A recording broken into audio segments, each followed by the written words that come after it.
Nicolas Dose, ça se dégrade et peut-être durablement. C'est ce que nous dit l'OCDE, l'Organisation de coopération des 36 pays les plus riches du monde. Qu'est-ce qui ne va pas dans l'économie mondiale aujourd'hui? On a moins de carburant. Le premier carburant, c'est la productivité. La productivité ne progresse pas. C'est l'efficacité des agents productifs, des humains, du capital, des robots, des machines.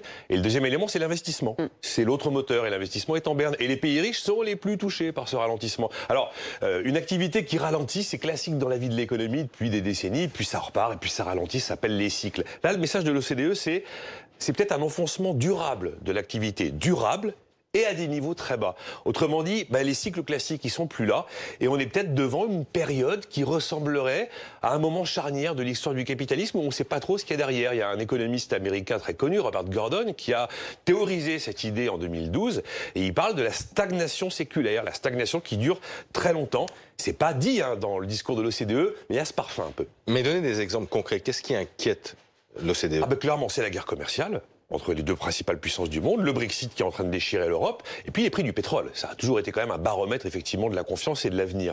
Mais il y a des vraies mutations au-delà de ces éléments purement concrets. C'est que depuis l'après-guerre, on vivait dans un monde multipolaire où les pays fonctionnaient ensemble dans un monde ouvert, et là, c'est le bilatéralisme qui est en train de s'installer. Les Anglais qui font sécession de l'Europe, espèce de match États-Unis-Chine.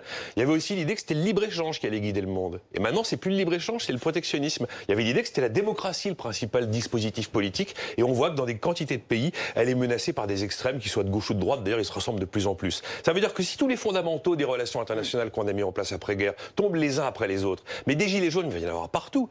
Et puis, des urnes qui vont rejeter les partis traditionnels, ça va se multiplier. Mais l'OCDE, elle propose des solutions? Alors la solution, c'est relance budgétaire dans tous les pays qu'ils peuvent. Elle cite pas l'Allemagne, évidemment, mais c'est relance budgétaire. Et il faut que les politiques monétaires continuent aussi à rendre le crédit bon marché, comme c'est le cas aujourd'hui.